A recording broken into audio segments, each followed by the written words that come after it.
നമസ്കാരം, ഞാൻ ആദ്യ ബിജു. ഞാൻ ഇന്നിവിടെ പറയാൻ പോകുന്നത് അഹിംസയുടെ ആൾരൂപമായ ഗാന്ധി.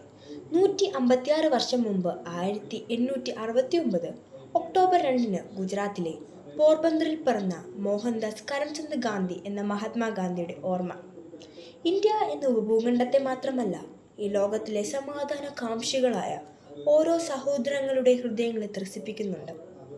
കൂട്ടുകാരെ, ഒക്ടോബർ 2 ഗാന്ധി ജയന്തി, മഹാത്മാഗാന്ധിയുടെ ജന്മദിനം. ലോകമനസ്സിൽ സത്യത്തിൻ്റെയും അഹിംസയുടെയും ആൾരൂപമായ ഗാന്ധി ഇന്ന് വീണ്ടും ഉയർക്കുകയാണ്. ജനകോടികളുടെ മനസ്സിൽ ഗാന്ധിസം എന്ന സമാധാന സന്ദേശമായി കാലം കാണാൻ കൊതിച്ചൊരുങ്ങിയ ഒരു സുന്ദര സ്വപ്നമായിരുന്നു ഗാന്ധി. രാജഭരണം ആഭരണമണിയിച്ച നാട്ടുരാജ്യങ്ങളുടെ കലഹങ്ങൾക്കിടയിലൂടെ വ്യവസായ കണ്ണുകളുമായി നുഴഞ്ഞുകയറിയ വിദേശ ശക്തികളെ അഹിംസയുടെ മാർഗത്തിലൂടെ തുരത്തുവാൻ പുറവെടുത്തൊരു പ്രവാചക ജന്മമാണ് ഗാന്ധി. നിങ്ങളെ ഞാൻ അക്രമം പഠിപ്പിക്കുകയില്ല, കാരണം അതിൽ ഞാൻ വിശ്വസിക്കുന്നില്ല. എന്നാൽ ജീവൻ പോയാലും ആരുടെ മുമ്പിലും തല കുനിക്കാതിരിക്കുന്നത് എങ്ങനെ എന്ന് നിങ്ങളെ പഠിപ്പിക്കാൻ എനിക്ക് സാധിക്കും എന്ന് പ്രഖ്യാപിച്ചുകൊണ്ടാണ് ഉദാത്തമായ മാനുഷിക മൂല്യങ്ങളുടെ ചലിക്കുന്ന മന്ദിരമായ ഗാന്ധി ഇന്ത്യൻ നാഷണൽ കോൺഗ്രസിൻ്റെ മുൻനിര നായകനും സ്വാതന്ത്ര്യ സമരത്തിൻ്റെ മുന്നണി പോരാളിയുമായത്.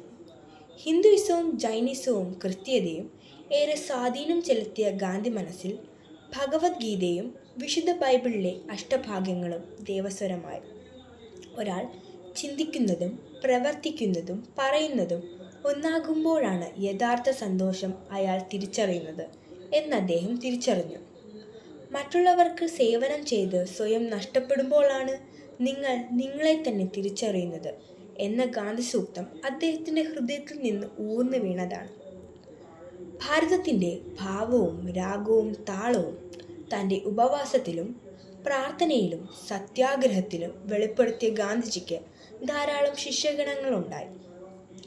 ആചാര്യ വിനോബ ഭാവെ, സർദാർ വല്ലഭായ് പട്ടേൽ, മീര ബഹൻ, CF ആൻഡ്രൂസ്, നർഹരി പരീഖ്, രവിശങ്കർ വ്യാസ്, ഖാൻ അബ്ദുൾ ഗാഫർ ഖാൻ തുടങ്ങിയ പ്രമുഖർ ഗാന്ധിസത്തിൻ്റെ അധ്യാപകരായപ്പോൾ ഗാന്ധിജി കാലം രുചിച്ചറിഞ്ഞ ഇന്ത്യയുടെ ഉപ്പുരസമായ ഗാന്ധി ജയന്തി നമുക്ക് സേവന ദിനമായി. മുമ്പ് ഇത് സേവനവാരമായിരുന്നു. ക്ലാസ്സിലെയും മുറ്റത്തെയും കടലാസ് നീക്കിയും പുല്ലു പറിച്ചും കല്ലു പറക്കിയും മാത്രം നമ്മൾ ഈ ദിനം ആചരിക്കരുത്. ഭാരതീയൻ്റെ സാമൂഹിക വളർച്ചയുടെ വഴിയിൽ തടസ്സമായി കിടക്കുന്ന എല്ലാ ചിത്രവാസനകളുടെയും മാലിന്യങ്ങൾ തൂത്തെറിയാൻ നമുക്ക് കഴിയണം. ഇന്ത്യ സ്വാതന്ത്ര്യത്തിൻ്റെ വഴിയിലൂടെ നടക്കട്ടെ. അതിനായി നമ്മുടെ ക്ലാസ്സും സ്കൂളും പരിസരവും നമുക്ക് ലഹരി വിമുക്തമാക്കാം.